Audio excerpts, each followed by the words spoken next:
Los médicos de los hospitales públicos de Quito y de otras ciudades del país tienen lista ya sus renuncias, incluso firmadas, amenazando con presentarlas en el caso de que fueran aprobadas las reformas del Código Penal anunciadas por la Asamblea Nacional y por el partido de gobierno. ¿Cuál es la objeción fundamental al Código Penal por parte de los médicos? Se lo pregunto al doctor Carlos Figueroa, uno de los médicos públicos y uno de los portavoces de los médicos públicos de Quito. Doctor, ¿cómo está? Buenos días. Muy buenos días. ¿Cuál es la objeción básica? Bueno, la objeción que han puesto todos los colegas de los distintos hospitales es que no puede ser que se criminalice de una forma tan generalizada la práctica profesional. ¿Criminalice? Desde luego, porque todas las culpas, sean estas leves, levísimas o graves, o incluso acciones temerarias, todas están en el mismo saco. Entonces, si usted lee el artículo 146, dice el deber objetivo de cuidado.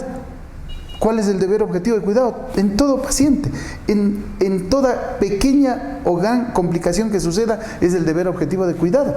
Es toda culpa. O sea, es demasiado amplio, es muy poco específico, de una amplitud muy discrecional. Muy discrecional. Y por lo tanto, o sea, al médico que le quieren reventar, lo revientan el momento que quieran. Como quieran. Y todos los pacientes pueden hacerlo. Todos, porque incluso en la cirugía mejor realizada puede haber una infección de herida. Pues hasta eso, si es que hay, usted puede ver en el artículo, leyendo el artículo 152, que habla sobre lesiones, igualmente es extremadamente lesivo, pero no es solamente esos dos artículos, porque ya hemos estado revisando el Código Penal y es algo asustante. Hay de 27 artículos que comprometen a los profesionales de la salud. No solamente son los dos artículos. Mire, el día de ayer hablaban los psiquiatras del artículo 122 que les impide incluso prescribir sustancias estupefacientes psicotrópicas y que si damos por sobre la dosis seremos sancionados.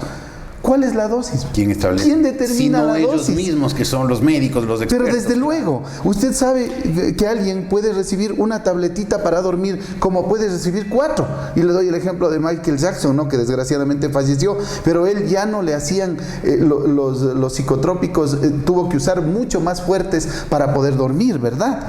Entonces, yo le doy el caso de eso. Entonces, ¿qué juez va a estar preparado para determinar cuánto de la medicación y cuándo era adecuado? Pero no solamente eso, el artículo 114 que habla sobre las personas que tengan problemas físicos en la rehabilitación, por ejemplo, si un paciente queda más complicado que antes, y eso sucede frecuentemente, vamos a suponer una enfermedad degenerativa, distrofias, por ejemplo, musculares.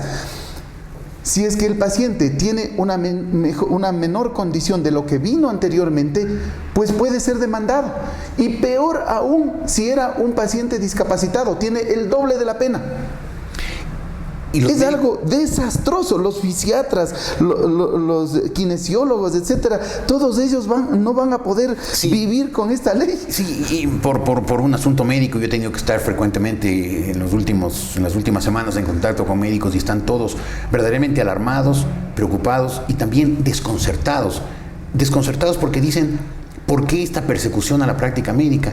Y yo me acordaba que el señor Correa, cuando tuvo algún problema en la rodilla, se fue a hacer operar en Cuba, donde creo que le atendieron bastante mal. 2 ocasiones. 2 veces, no sabía eso. 2 veces. Haciéndoles un desprecio muy grande a los médicos ecuatorianos, que después demostraron que son bastante mejores que los médicos cubanos que lo atendieron allá. Pero desde luego. Sin embargo, parece que tiene algo contra los médicos, porque si no, ¿cómo se explica esta persecución contra la clase médica? Una profesión que a mí me parece respetabilísima y digna de admiración. Mire, a nosotros nos asombra tanto, que tanto es así que nosotros hemos ido a la Asamblea en innumerables ocasiones, creo que más de 10. 2 de ellas en el Pleno ha estado nuestro presidente de la Federación Médica.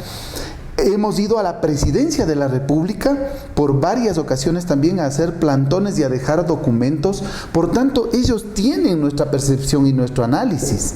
Pero sin embargo, no se ha hecho, creo yo, se ha hecho caso omiso y creyeron, lógicamente, que nosotros no vamos a hacer nada.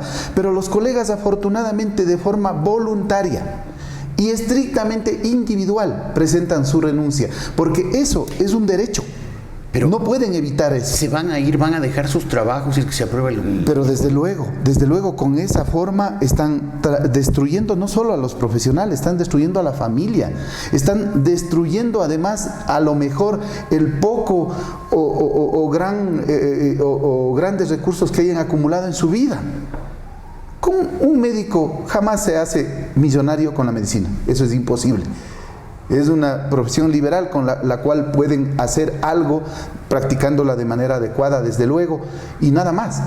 Entonces la gente está tremendamente asustada con esto y dice, tanto es así que incluso profesionales muy conocidos y muy reconocidos en el medio se han pronunciado, que en otras veces no lo han hecho, que se han resguardado y han quedado atrás. Por ejemplo, el jefe de trasplantes, el doctor Franz Serpa, ha dicho, yo no puedo seguir con esta ley, yo no seguiré haciendo trasplantes hepáticos. Es decir, y eso que le pague el Estado, ¿no? Es decir, estas reformas del Código Penal no solamente van a afectar a los médicos, sino van a afectar sobre todo a los pacientes que a lo mejor ya no van a poder contar con profesionales altamente calificados que, por temor a las represalias legales, desde luego, van a abstenerse de atender a pacientes en situaciones difíciles. Pero ya está sucediendo. Ya está sucediendo. ¿Por qué? Porque hay jueces muy ágiles y que quieren hacer puntos frente a la autoridad, que ya han detenido a nuestros colegas por patologías, como el ejemplo que le doy, un infarto agudo de miocardio. El 90% de pacientes con infarto de miocardio se mueren, ¿sí? Un colega nuestro fue detenido en Sucumbíos y 3 más con órdenes de prisión porque la paciente falleció con infarto agudo de miocardio. Dígame usted, ¿qué podemos hacer en esos casos? No somos dioses. Y eso se está repitiendo en múltiples partes. Esto se llama práctica de medicina defensiva. Ahora, no van a coger los casos difíciles y van a evitarlos, pero eso hace que el paciente pierda la oportunidad de una adecuada atención. Eso me advirtieron a mí un par de médicos, me dijeron, cuando tú tuviste algún problema, a lo mejor un médico, lo sensato con esa nueva ley hubiera sido abstenerse de atenderte por miedo a que te pasara algo y después se complicara el cuadro. Se complicara el cuadro, claro. Pero bueno, con sus renuncias no van a detener las reformas del Código Penal. Lo único que van a hacer es van a perder sus empleos. Bueno, si son sensatos sabrán que realmente es algo grave. Porque en este momento no tenemos profesionales suficientes en las unidades de salud. Peor aún si hay una renuncia masiva. Dicen que van a traer profesionales de otros países. Imposible. ¿Por qué? Porque en toda la zona, en toda Latinoamérica y en el mundo, no hay el número de médicos suficientes. No es que están, y particularmente en el país, médicos especialistas no existen. Claro. Aunque quieran traer de Cuba, que dicen que van a traer 4,000, son apenas tecnólogos en medicina, tienen 4 años de medicina, no son profesionales en realidad, no son médicos, son preparados ¿para qué? Para medicina preventiva, no para operar. Ahora, en Cuba incluso hay déficit, le cuento, de especialistas. En este momento. Además, después de todo el mito. Aparte de la técnica, ¿no? Porque yo he sido muy franco en eso. En torno a la medicina cubana, ahora ya se sabe en realidad cuáles son sus verdaderos alcances. Pero doctor, ¿usted no cree que sí es necesario establecer algún tipo de penalización para la mala praxis médica? Miren, nosotros hemos dicho, todo lo culposo debería estar en el Código Orgánico de la Salud, bien legislado, y nosotros hemos presentado las alternativas ya para el nuevo Código de la Salud. Espero que lo recojan, porque incluso hicimos con el Consejo Nacional de Salud.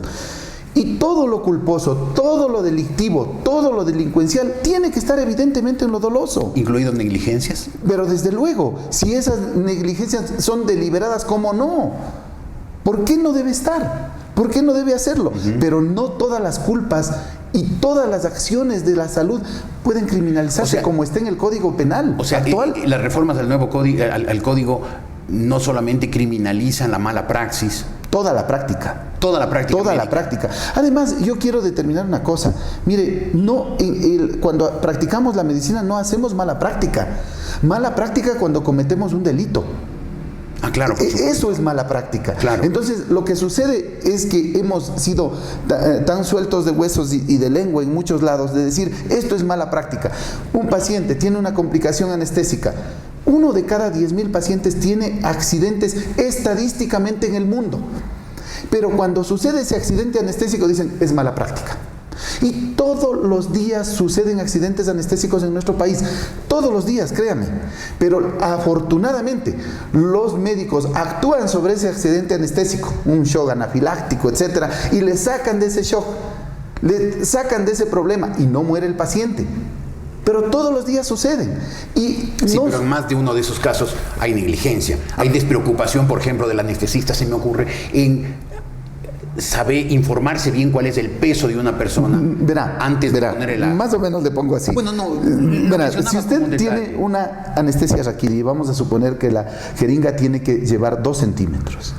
Para una anestesia raquídea ya saben todos los anestesiólogos que eso tiene que ir con 2 centímetros. No se le va a pasar a 3 por nada del mundo. No se le va a pasar, créanme. Pero sí puede haber una reacción de ese paciente a la anestesia. Excluyamos el tema anestesias, obviamente usted lo conoce, yo no, pero hay casos de mala práctica, hay casos de negligencia. Desde luego, y esos deben ser penalizados. Sí. Pero ¿quién falla? Dígame. Verá, en el caso de Albán Cornejo, que es muy popular y que nos ponen de ejemplo, ¿qué es lo que le reclama la CID? La CID le dice, mire, el Estado ecuatoriano no ha sido capaz de impartir justicia. Eso es lo que le dice en el informe. Pues no le está diciendo que no es posible, que no le han juzgado al médico. Le dice, no, el Estado ecuatoriano le desprotegió a esta persona. Bueno, el hecho fundamental es que los médicos están dispuestos a llevar su resistencia a las reformas del Código Penal hasta, como se dice demasiado frecuentemente, las últimas. Bueno, no he dicho eso, pero nosotros... Yo le estoy diciendo. No, nosotros le estoy preguntando. Sí, estamos seguros de eso.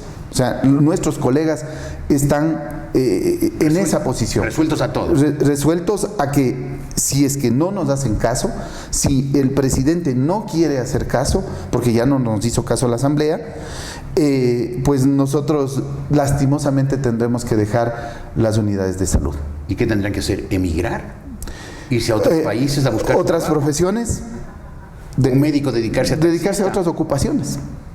Tendrán que emigrar, hay muchos que ya lo han hecho, ¿sí? Porque no es, y quiero advertir esto, no es que en este momento recién se está produciendo los problemas en salud, es un cúmulo, es una cadena desde antes. Pero en todo caso están resueltos. Jubilaron, despidieron, y ahora el Código Orgánico. Nosotros estamos dispuestos a seguir en esta cuestión, nuestros colegas así lo han expresado. Muy bien. Doctor, gracias por haber estado aquí. Muchas gracias. Buenos días, el doctor Carlos Figueroa y su voz de preocupación por lo que se le podría hacer a la clase médica ecuatoriana y por lo tanto a todos los ecuatorianos que con cierta frecuencia tenemos que atendernos con médicos que muchas veces son apóstoles de la salud, aunque haya también excepciones, pero es una clase que merece ser respetada, atendida y protegida, por supuesto que sí.